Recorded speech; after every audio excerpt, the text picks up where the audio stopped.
भारत का राज्य राजस्थान वीरों की धरती है।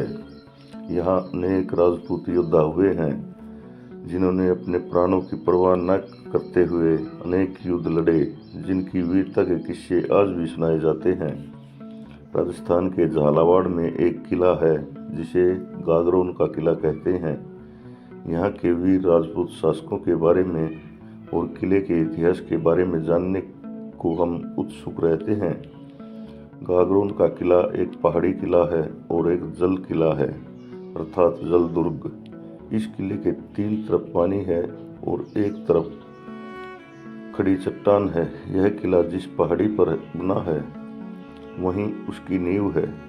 इस किले का निर्माण राजपूत शासक बीजल देव डोड ने 12वीं शताब्दी में करवाया था। इस किले को 2013 में विश्व यूनेस्को धरोहर स्थल नामित किया गया था। इस किले पर 300 वर्षों तक खींची शासकों का राज रहा था। कहा जाता है इस किले का अंतिम खिंची शासक अचलदास था। मध्यकाल में मालवा के मुस्लिम शासकों ने गागरोन किले पर आक्रमण कर दिया था। सुल्तान होशंग शाह की सेना में 30,000 घुड़सवार और 84 हाथी सवार शामिल थे। अचलदास को यह एहसास हुआ कि सुल्तान की सेना संख्या में ज़्यादा है और उनके पास उच्च श्रेणी के हथियार हैं, इसलिए उनकी हार पक्की है। फिर भी उन्होंने हथियार नहीं डाले और युद्ध करने का निश्चय लिया। इस भयंकर युद्ध में जब वे तब तक लड़ते रहे जब तक वीरगति को प्राप्त न हो गए हों।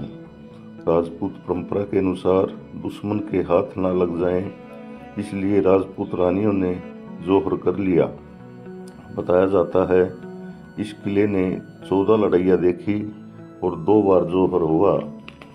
इस किले की लड़ाइयों के सारे किस्से तो हम कह नहीं सकते, लेकिन इस किले में कुछ खास जगहें हैं, जैसे गणेश पोल, नक्कर खाना, भैरवी पोल, किशन पोल, दीवाने आम, दीवाने खास, जनाना महल, मधुसूदन मंदिर, रंग महल आदि। यह उत्तर भारत का एकमात्र किला है जो 3 तरफ से जल से घिरा है। यह आहू नदी और काली सिंध नदी के संगम पर बना है। इसके 2 मुख्य प्रवेश द्वार हैं, एक नदी की ओर जाता है, दूसरा पहाड़ी की ओर जाता है। यहाँ हजारों की संख्या में पर्यटक आते हैं। यह इतिहासकारों के घूमने के लिए अच्छी जगह है। धन्यवाद।